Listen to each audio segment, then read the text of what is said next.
School में भी राजू शरारतों में सबसे आगे रहता। आज भी स्कूल से वापसी पर वो फौरन अपने जादुई बस्ते के पास गया और जोर से कहा, चलो देखते हैं आज क्या नया निकलता है। अचानक बस्ते से एक छोटा सा डब्बा बाहर आया जिस पर लिखा था गायब होने वाली टॉफियां। राजू की आंखें खुशी से चमक उठी। वाओ, अब तो मजा आ जाएगा। एक टॉफी खाए और बंदा हो जाए गायब।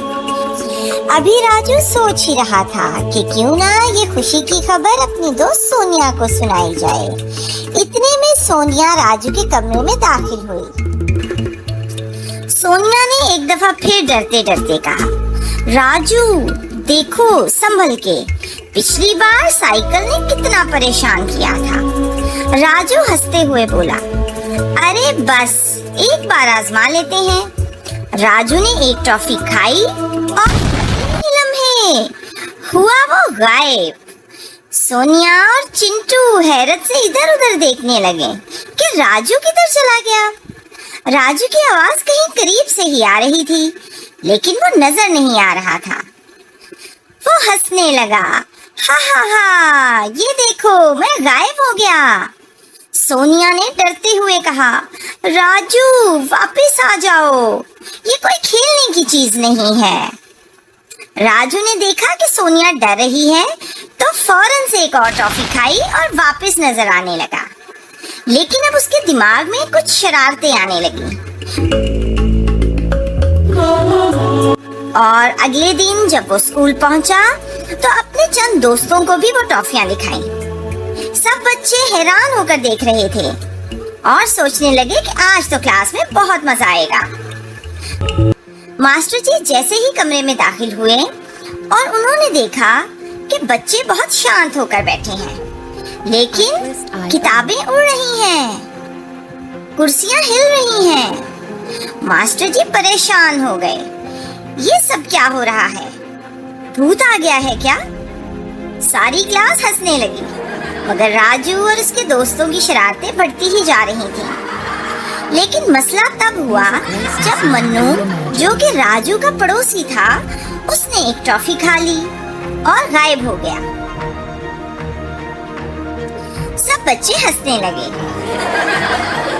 लेकिन काफी देर गुजरने के बाद भी जब मन्नू वापस नजर नहीं आया तो सब बच्चे घबरा गए। सोनिया के चेहरे पर परेशानी छा गई और वो कहने लगी, राजू ये क्या कर दिया? अगर मन्नू वापस नहीं आया तो? राजू के पसीने छूट गए। वो बस्ते को पकड़कर चीखा, जादुई बस्ता, कुछ करो।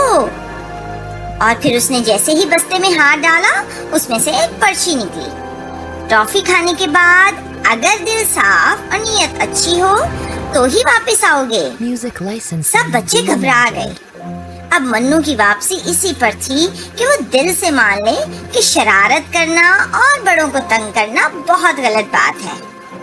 कुछ ही देर में मन्नू की आवाज आई, मैं वादा करता हूँ कि आइंदा ऐसी शरारत कभी नहीं करूँगा, बड़ों से बदतमीजी बिल्कुल नहीं करूँगा और उस्ताद को तंग तो बिल्कुल भी नहीं करूँगा।